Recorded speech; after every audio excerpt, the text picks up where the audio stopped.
Welcome back to my channel, Faceless Ro here, ang inyong host. Maraming salamat po sa lahat ng mga umantabay at nagbigay ng komento sa ating comment section at sa lahat po ng sumuporta dito po sa ating vlogging.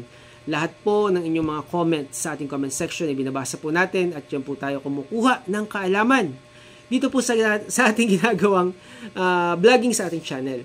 Ang pag-uusapan po natin guys ay bago tayo manood ng isang maikling video clip, ang pag-uusapan natin ay patungkol po sa nangyayaring napakalaking anomaly sa ating gobyerno, particularly po sa DPWH. Ito po yung project ng flood control. Alam natin na napakalaking pera ang binuhos ng ating gobyerno dyan at ang mga mamamayang Pilipino ay nag-expect ng isang magandang lugar na hindi binabaha.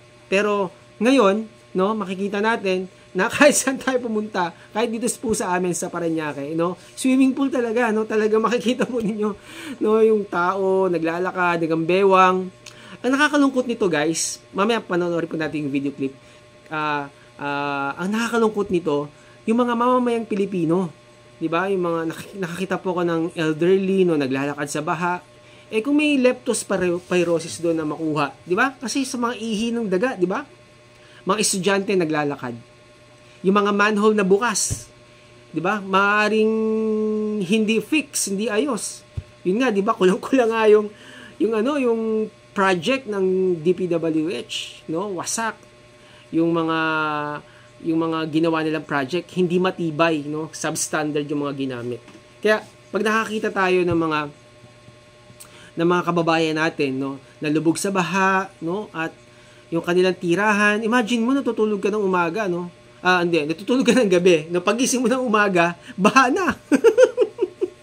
Di ba? So, nakakalungkot. Yes, natatawa tayo, pero alam natin ito ay nakakalungkot.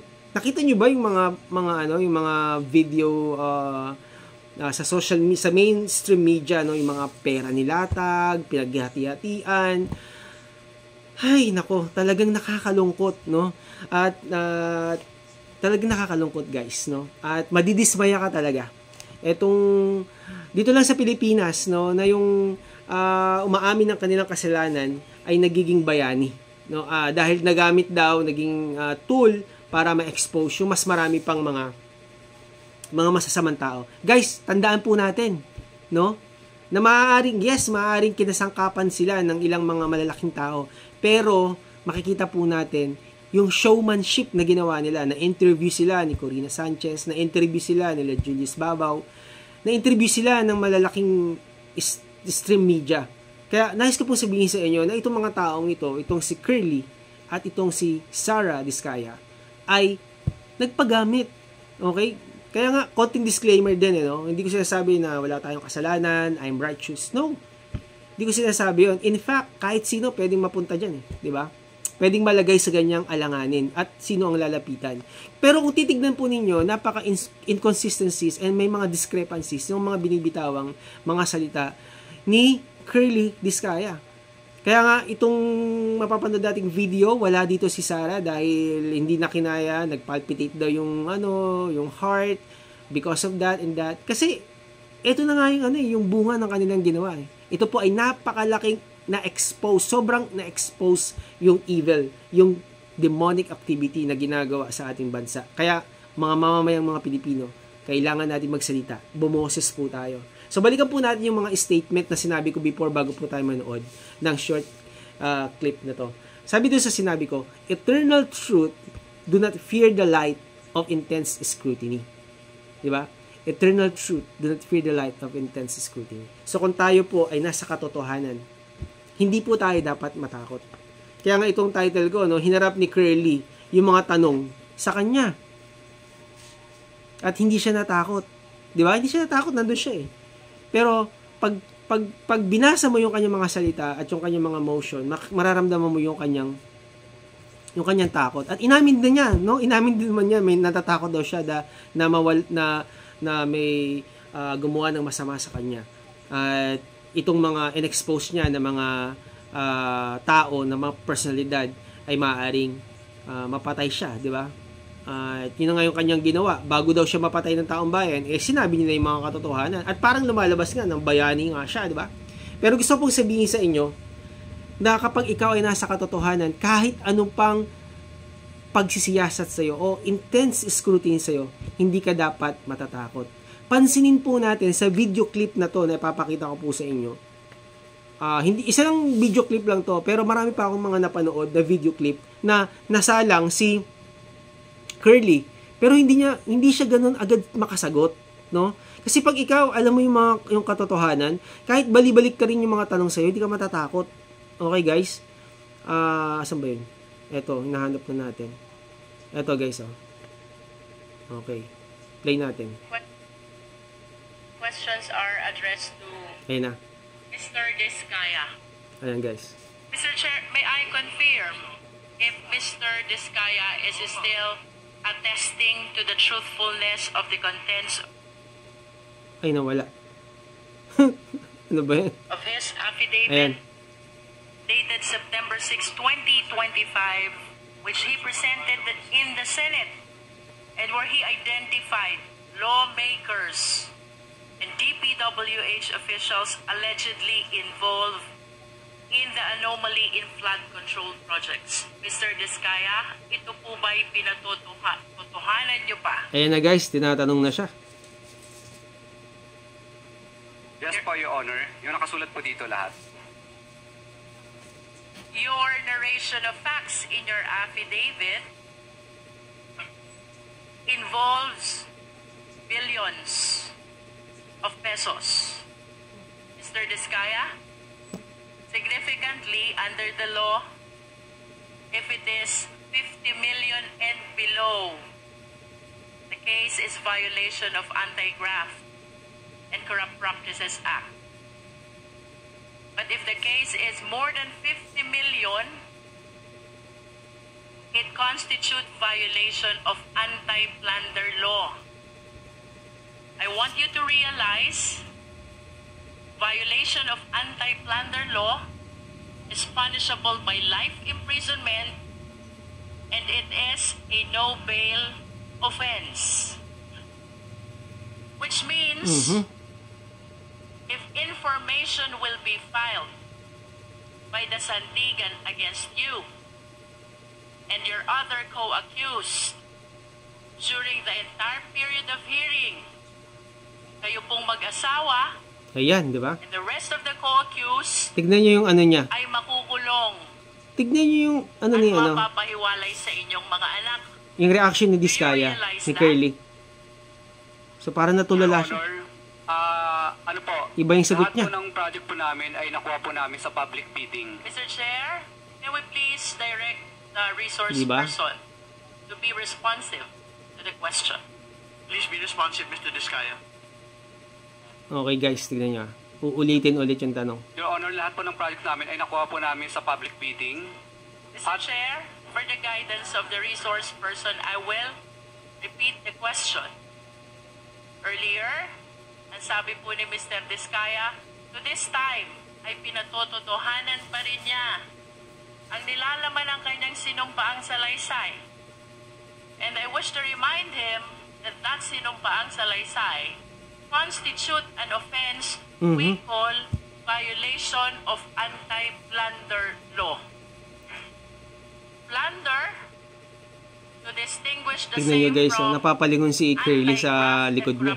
Sa attorney niya. Mr. Diskaya, is punishable by capital punishment. Is a capital offense. Matindi pala ang plunder, Punishable no? by life imprisonment and is a no-bail offense. Aha. Which Naku. means, Habang nililitis kung siya. ang kaso po'y may sasampalaban sa inyong mag-asawa, kasama ang inyong mga co-accused, the entire period of hearing, kayo po'y nakakulong at mapapahiwalay po sa inyong mga anak. Aha. Yun po ba'y nare-realize nyo when you executed this sinumpaang salaysay? Mr. Diskaya? Your Honor, tatanungin ko lang po ang legal counsel. O yun, oh. Guys, di ba? So, kung titignan natin dito, guys, gusto ko pong sabihin sa inyo na hindi ready itong si Curly. At maaring na-corner siya. Tignan nyo, kung ikaw ay nasa katotohanan at alam mo yung sinumpaan mo, alam mo yung statement mo, alam mo yung sinabi mo doon. Hindi ka matatakot, dire-diretso lang yung pagsasalita mo kahit takutin ka pa ng sino man. Okay guys, kahit takutin ka pa ng sino man dyan na attorney o kung sino mang senador nandyan. Bakit? Kasi totoo yung sinasabi mo. Kasi pag hindi totoo, medyo mag-ano ka eh. Maaring itong totoo, yes, maaring yung mga binanggit niya mga pangalan, totoo yan. No, pero maaring hindi rin. 'Di ba? Maaring may sinabi siya mga pangalan, mga personalidad, pero baka merong hindi rin naman. 'Di ba? Nadamay lang. Kaya nga itong lahat ng to na binanggit niya, dadaan po yan sa scrutiny or investigation. And it's prolonged investigation. At kapag sila ay pumasa doon lang natin masasabi na teka muna, hindi itong taon to ay hindi masama. Itong taon to ay righteous. So lahat ng mga binanggit na pangalan, even itong mag-asawa na to na si Sarah and Curly Discaya, sila mismo ay dadaan sa isang masusing pagsisiyasat, malalim, mahabang pagsisiyasat. At kapag yon ay pinasa nila, dun lang natin masasabi na wala silang ginawang kasalanan. Pero kung makikita natin, no, yung showmanship, yung pagpapakita lang ng ganong kadaming pera, no, makikita naman natin agad kung meron silang ginawa na hindi tama o may ginawa silang tama. Okay guys, so hindi ako ang Diyos para mag-judge sa kanila. Pero dahil sa ginawa nila na showmanship, pagpapakita lang ito na meron silang ginawang mga anomaly. Okay guys, so ulitin ko po yung binasa natin. Eternal truth, do not fear the light of intense scrutiny. Kapag ikaw ay nasa katotohanan, hindi ka matatakot kahit ano pang pagsisiyasat sa'yo.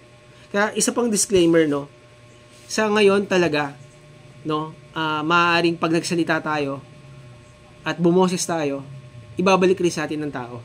Pero gusto pong sabihin sa inyo na kapag kayo po ay nasa tama, hindi po tayo dapat matakot. Magsalita po tayo. Bago po tayo magtapos at susunod po nating mga video, gusto pong sabihin sa inyo at iwan ang salitang ito. Basahin sa inyo ang salitang ito. Ang sabi sa Kawikaan, chapter 13, verse 11.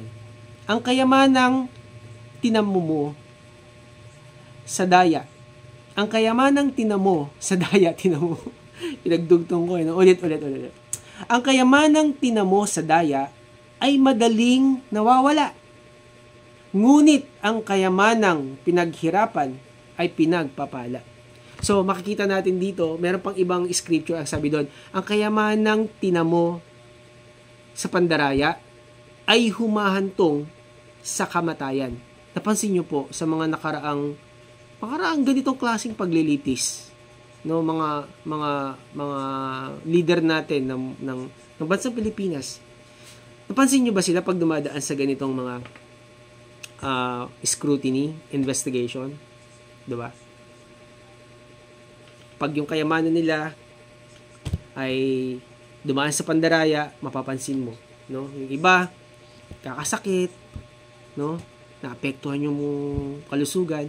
Bakit? Kasi marami kang iisipin eh, di ba?